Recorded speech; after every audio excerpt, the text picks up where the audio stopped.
Haleluya, haleluya. Imbuto n'ijambo ry'Imana, umuvye nawe ni Kristo. Umwemera wese azoramba mu myaka yose. Haleluya. Mahoro mwese bakundwa b'Imana, turabandanya na rwa rugendo kumwe na Yezu mu bugaragwa, dusenga twisonzesha twongera dusabikanya. Uyu munsi ijambo ry'Imana tuzirikana ryavuye hakurikira. Igisomwa ca mbere tugisoma mu gitabo c'umuhanuzi Izaya, igabane ca mbere kuva ku murongo w'10 ugasimbiza ku wa 16 gushika ku wa 20. Izaburi ni ya 29 canke 50 bivanye na Bibiliya usomye. Inkuru nziza ni ya Yezu Kristo nk'uko twashikirijwe na Matayo mweranda igabane ca 23 kuva ku murongo wa mbere gushika ku wa 12. Umuhanuzi Izaya aradutumirira guhinduka. Ijambo ry'Imana riduma urutoki ku bantu b'i Sodoma n'i Gomora ngo bahinduke bave mu kabi bareke kurenganya bafashe aboro. Uyu munsi ijambo ry'Imana ryerekeye twebwe, aho ritubwira ngo duhinduke tuve mu vyaha bibabaza Imana. Izaya yagize ati: nimwiyuhagire mwityorore, nkura imbere ubwo bubisha bwanyu, hunga kabi, menyere gukora ibyiza, mukurikirize ubutungane, mutabara abagowe, mucire gwiza impfuvyi kandi muburanire abapfakazi. Nimuze rero tuje inama, niko Umukama avuze. Murumviza impanuro za Izaya ziza zuhirira za ngeso zitatu Ekleziya ishira imbere muri iki gihe turimwo, aho dusenga twisonzesha twongera dusabikanya. Biraheza bigatuma twirimbura abavukanyi. Iyo dusenga tuba turiko tuganira n'Imana, turabona akabi kacu tukaboneraho guhinduka, nkako nta kurenguka imbere y'Umukama n'iminwe ityoye irenganya, yiba, ija mu buhumbu. Iyo twisonzesha vyerekana imbere y'Imana ko dushaka guhinduka, ko tubabazwa n'akabi dukora, ko bitubabaza bikongera bikabaza Imana, cane cane tukisonzesha igicumuro kidukura ku rukundo rw'Imana na bene wacu. Ugusabikanya no kwegera Imana mu bundi buryo, kuko Imana ikorera mu boro, impfuvyi n'abapfakazi, eka abo bose bamerewe nabi, nkagira umutima wo kubasabikaniriza mu vy'Imana yaduhezagije. Gutyo tuzoba turiko turasaba ikigongwe ku bicumuro vyacu, kuko ikigongwe gituma tugaruka ku Mukama tugasa n'Imana. Izaya ati: naho ivyaha vyanyu vyobahindura agahama, bizokayangana bunyange, naho vyotukura nk'inginagina y'amaraso, bizosigara bisa n'irirenga. Ibi rero bizokunda twemeye kuvavanura n'ico cose canke abo bose bagomba ko tuja kubiri n'Imana yacu.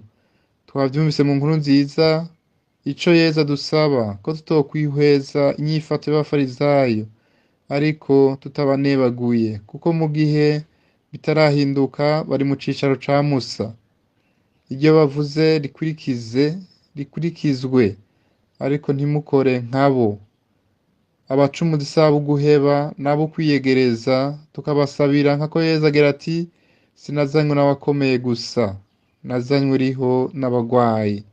None nabo bazigira imizigo ku bandi, nabo badakoza ku rutoke. Baragwaye kandi bararemvye, umuganga wabo ni Yezu. Mu vyo bagwaye harimwo ubwishime, gusuzugura abandi.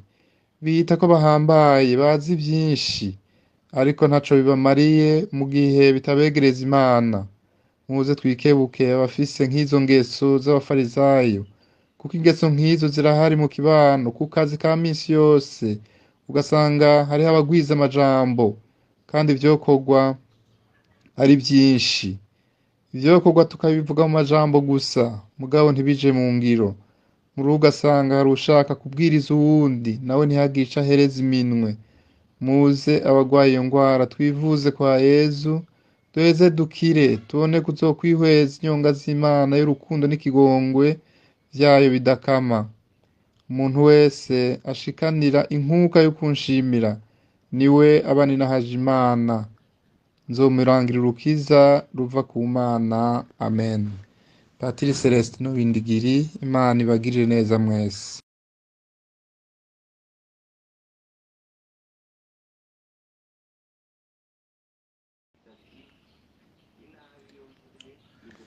Mahoro y'Imana bakundwa b'Umukama, intsinzi yama inezera igihe cose. Ibisomwa tuzirikana vyavuye ahakurikira.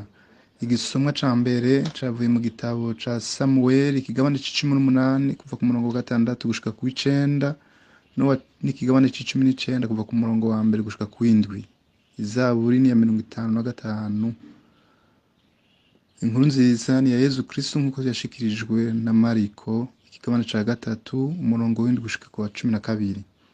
Dutegere ico Imana igomba kutuyagira mu ijambo ryayo.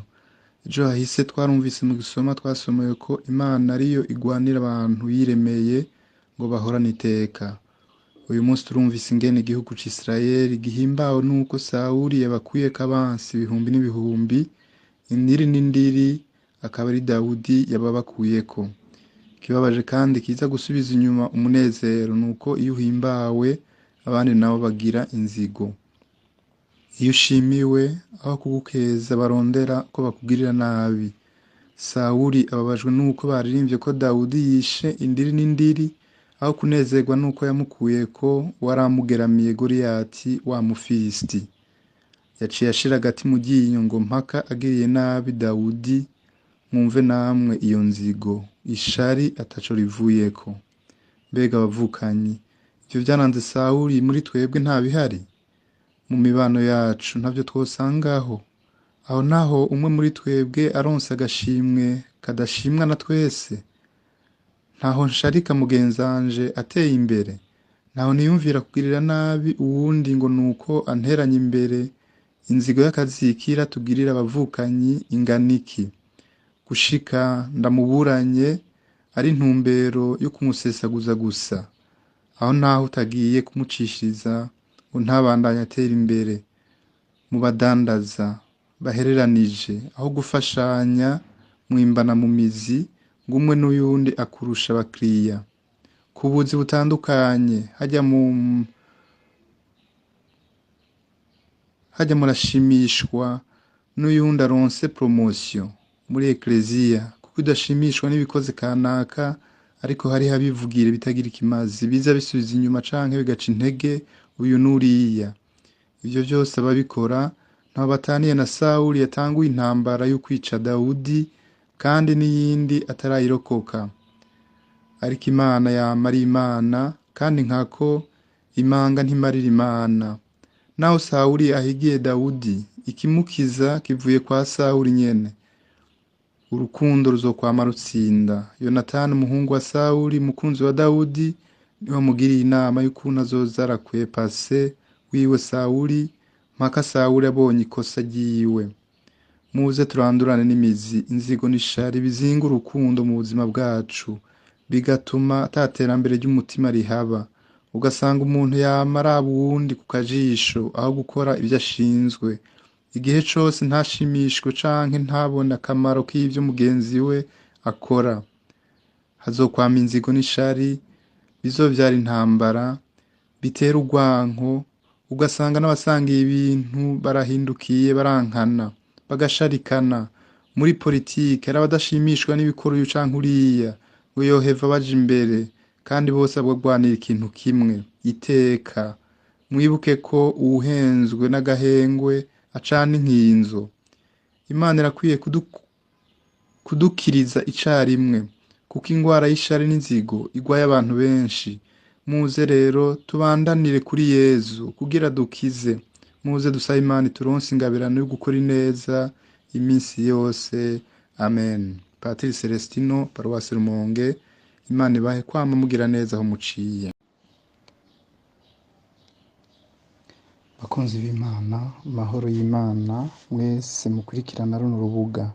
Kaze dusangire inzimano Imana yadutegekanirije uyu munsi mu ijambo ry'Imana yavuye ahakurikira. Isomo ca mbere cavuye mu ibaruwa rya kabiri Pawulo yandikiye Timote, igabane ca kabiri ku murongo wa 1 gushika ku 8. Zaburi ni ya 95.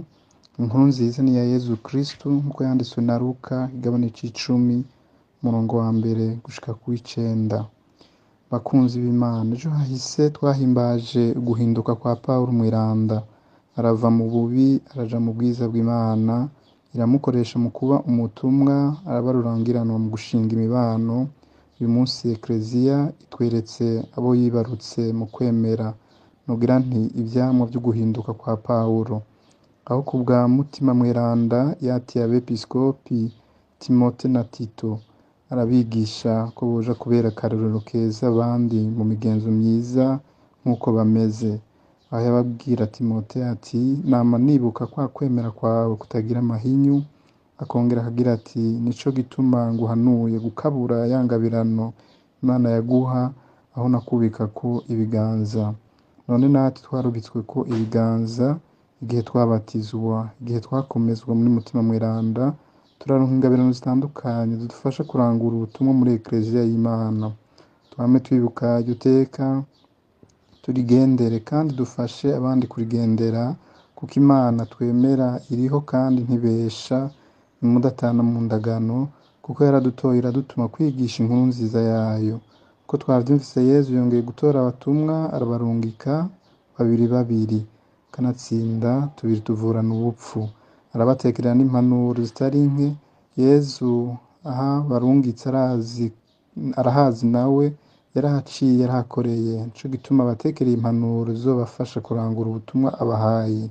Yezu ati ivyimburwa ni vyinshi, abakozi ni bake. Saba nyene umurima arunka abakozi mu murima wiwe. Abakozi ni twebwe twese twabatijwe, twakomejwe. Umurima wiwe n'igihugu c'Imana kandi kirimwo intungane n'indyadya, intama n'imfyisi. Ivyo vyose Yezu akaba arico gitumye abatekerera impanuro ati ntimutware umufuko w'amahera canke isaho canke inkweto, no mu nzira ntihagire uwo muramutsa. Inzu yose muzokwinjiramwo bwa mbere muvuge muti amahoro muri iyi nzu. Nayo ni haba hari umuntu akwiye amahoro bazomujako, ahandi ho azobagarukako. Iyo nzu nyene muze muyigumemwo, murye munywa ivyo basanganye, kuko umukozi akwiye impembo yiwe. Ntimuze mute muhana mutora uwundi. Igisagara cose muzokwinjiramwo bakabazimana, muravyo bazimanye, kandi muhakirize abagwaye, mubwire muti ubwami bw'Imana buri hafi yanyu. None kuri ubu butumwa ntihagire ikidusamaza, ikidutesha umutwe, ikiduhagarika umutima, kuko nyene kudutora akadutuma aturungika yabitunganije. Twamane ukwemera kutayegayega, twame tugabiye gutumwa aho hose umukama ashaka ko ishaka ryiwe riranguka. Mutima mweranda yame atumurikira n'umuco wiwe. Amen. Patiri Celestino Windigiri, nimuhezagirwe.